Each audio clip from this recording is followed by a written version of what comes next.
Genevieve Nowak joins us now. She's the Director of Environmental Initiatives and Affairs at Belle Isle Conservancy. Thank you for being with us.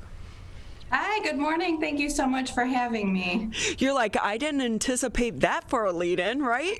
I did not. That would be the first. But you have great hair. Do you have like thick hair? Thank you. I do. Thank you so much, though. Oh, see, we're jealous. I'm jealous. All us thin hair people are jealous. But other than that, how was your weekend? It was fantastic. I actually spent it on Belle Isle in my personal time. Look at that.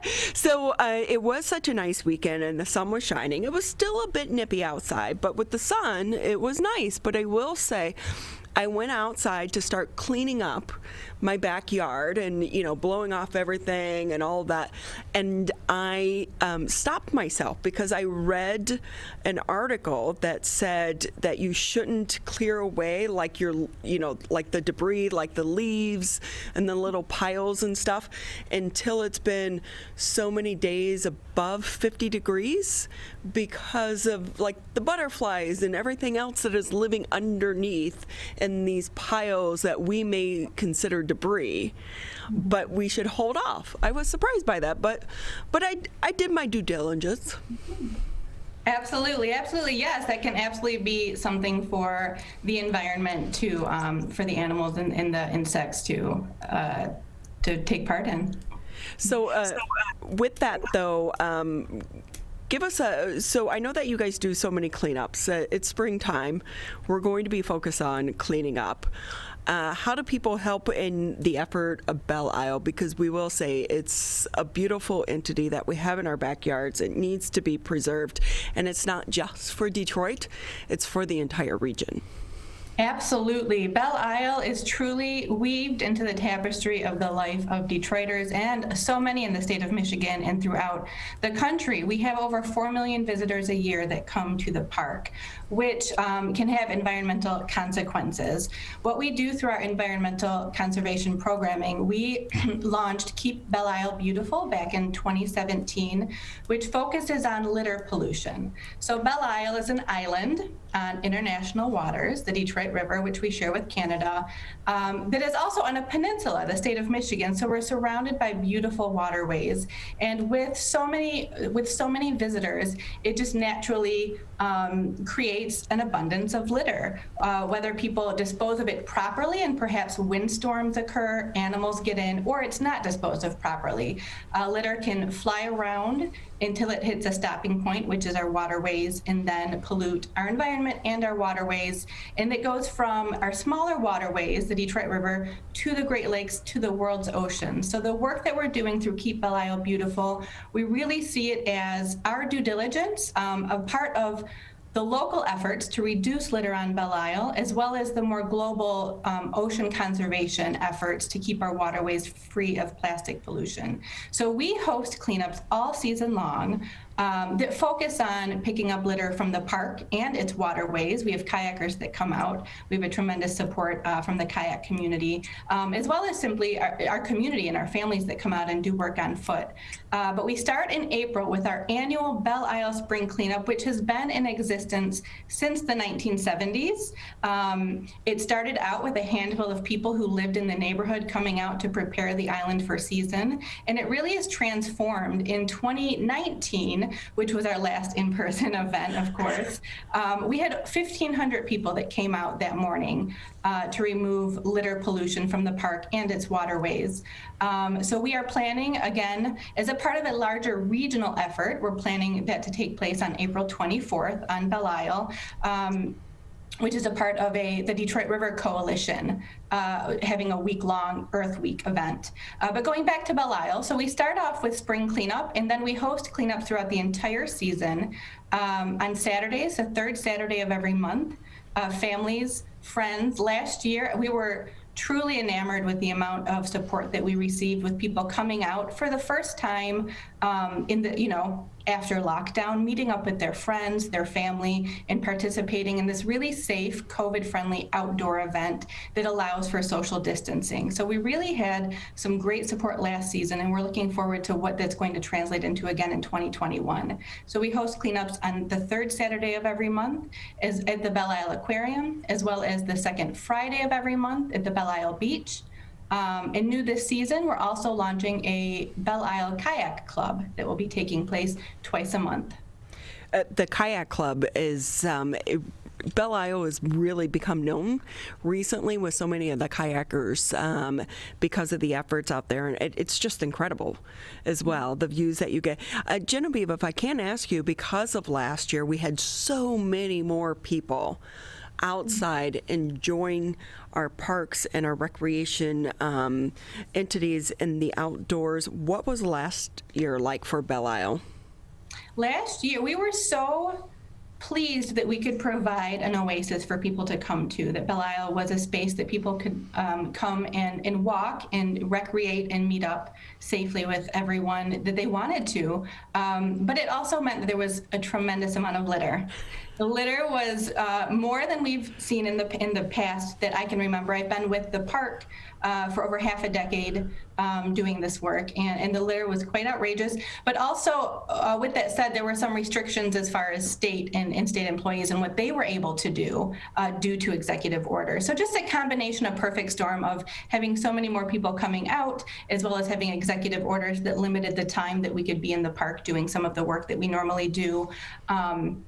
Created a perfect storm of more litter and more environmental consequences. But something that we noticed, I was receiving quite a bit of emails and phone calls from people in the community saying they wanted to come out and host their own cleanup.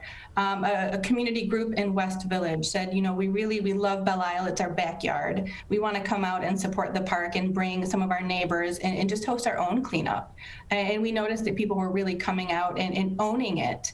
And doing a lot of the environmental work as a resident, as a park user, really as a community member.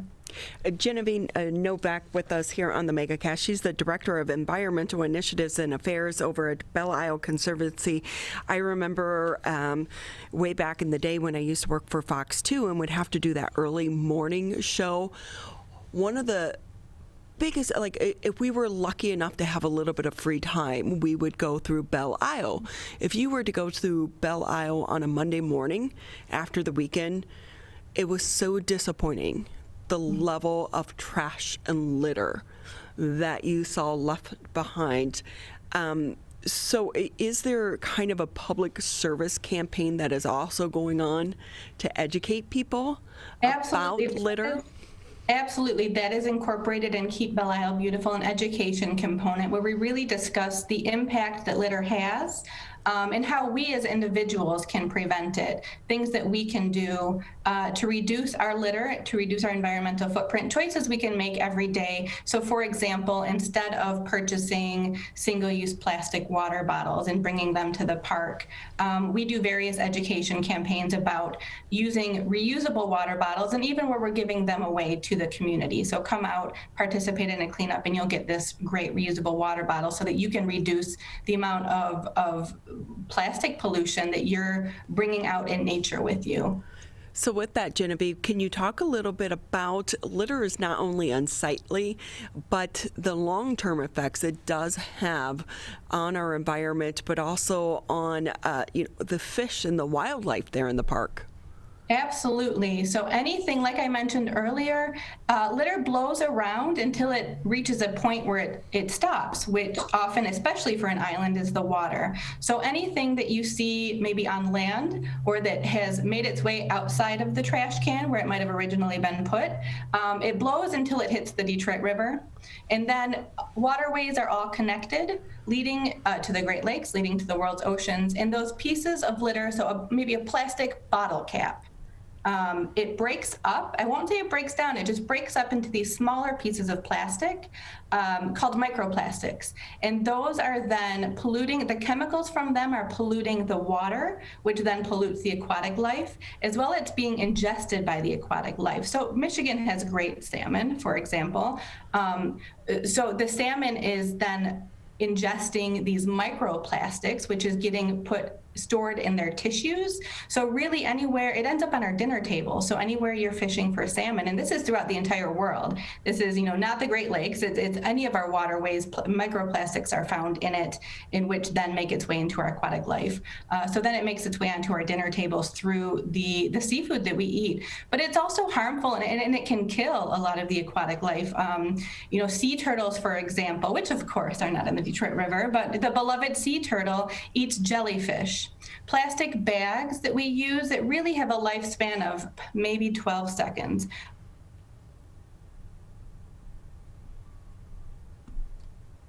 And it's lasting forever. So we don't use it that long, but it ends up in our waterways. It looks like jellyfish. So oftentimes sea turtles are then eating it, and it's really impacting them and killing them. So really there are so many consequences from it being unsightly, from it impacting our property values, to the environment, to our aquatic life, to what we're eating, and what we're drinking, because it's also, there have been studies to show, we have great craft beer in Michigan, but microplastic being found in almost all of the craft beer. So interesting. You're listening to 89.3 WBLD Orchard Lake, 88.1 WBFH Bloomfield Hills.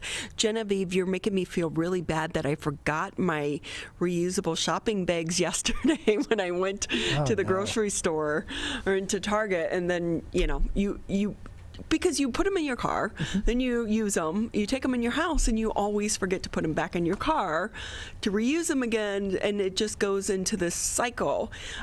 So with that, what are just a couple quick tips that you have for the public if they can't come out to a cleanup that they can do to help the environment? Because it all adds up.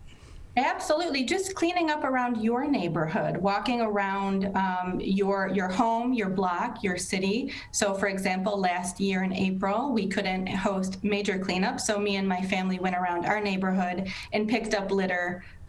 You'll find it everywhere, especially face masks now, things along those lines. So really just walking around on a family walk, put some gloves on. I've in the past have taken tongs and used the tongs because you don't want to touch the litter. So doing that in your own neighborhood makes a huge difference.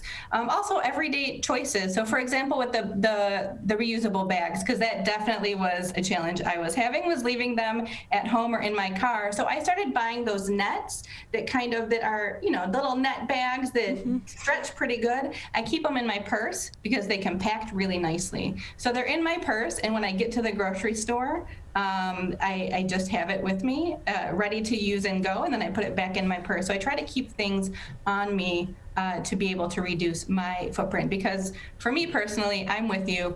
I will forget things in my car, I'll forget things at home, so I just try to eliminate that by keeping it on my person. Also, other small choices, such as eliminating whatever single-use plastic you can. If we're not purchasing it, then it won't be created as often. So perhaps eliminating single-use plastic water bottles, straws, for example. I always have some metal straws in my home. And just the places we can eliminate single-use plastic makes a huge difference. I feel really bad. Tyler over there has his reusable cup. And when I was working from home, I always had one. And now I'm like in the habit of stopping and getting a bottle because my cups aren't big enough here, And so now I'm like sitting here just kind of pushing my water bottle over to the side, like, don't look. Genevieve, it's been great having you on with us. Again, real quickly, how can people sign up for one of your cleanups? Going on Earth Week, the Detroit River Coalition, which is a binational coalition of river-facing organizations in the U.S. and Canada. It's from Belle Isle through downriver and in Windsor. On our website, the DetroitRiverCoalition.org, there is a flyer that talks about 3 types of programming taking place that week. We have virtual Earth Week programming for anyone who doesn't want to come out and would rather participate online. We have passive programming, anyone who doesn't want to come to a structured cleanup but really wants to participate. So that is going to take place the entire week, April 17th to 24th, along the Iron Bell Trail, Belle Isle through Lake Erie Metro Park, in which people can meet up on their own, clean up along the Iron Bell Trail, walk, talk, and at the end they can enter to win a Shinola bike for participating. And then on April 24th is the active programming, in which Belle Isle, as well as several other Detroit River-based organizations, are going to be hosting a cleanup on April 24th. Everything can be located at the DetroitRiverCoalition.org, as well as the Belle Isle Conservancy.org. Well, thank you so much for being us, and happy post-Detroit 313 Day. Absolutely. Same to you. Thank you so much for having me.